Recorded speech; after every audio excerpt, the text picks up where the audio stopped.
c'est quoi? C'est un perforateur, c'est ça? Donc ça c'est percuté, c'est ça? C'est ça. C'est percuté. Ça me fait penser à une émission, je sais pas si vous vous rappelez le SAV avec Omar Sy.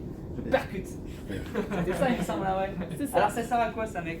Alors en fait ça tout simplement c'est le perforateur, on va être sur une utilisation de perforer forcément, c'est-à-dire de venir percer, alors dans du béton essentiellement, mais vous avez la possibilité de le dériver, de percer dans le bois et dans le métal.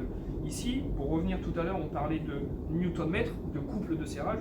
Ici, on est sur ce qu'on appelle une force de frappe, c'est-à-dire un impact. Sur ces modèles-là, c'est plus ou moins avec la percussion, ce sera une vibration. Ici, on sera sur un impact.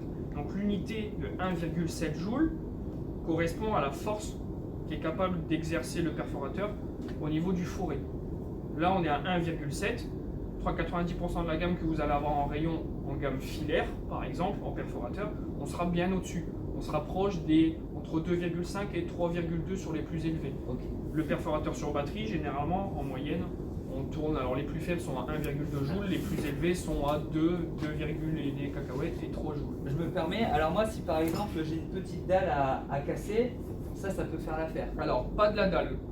À la rigueur, retirer le carrelage, pas de problème. Venir piquer ton sol, par exemple, pour faire un réagréage ok. Mais ça va être vraiment sur de l'utilisation, percer, retirer des fines épaisseurs, c'est tout, ça s'arrête là. Derrière, pour casser la dalle, c'est bien plus gros.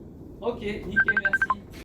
Alors là, on a juste une intervention de Jean-Marie, le sage quand même, parce que faut pas déconner, c'est un jeune et il a un peu plus d'expérience, si je peux me permettre. Il voulait juste rajouter quelque chose. Alors, par rapport à ce que Romain a dit tout à l'heure, je voudrais poser une question à Thomas. J'ai donc un proverbe qui dit qui peut le plus peut le moins.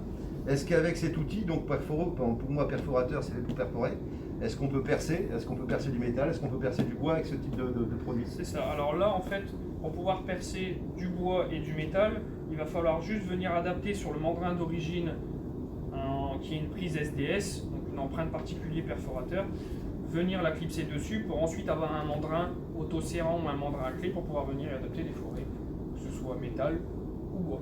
D'accord, merci Thomas.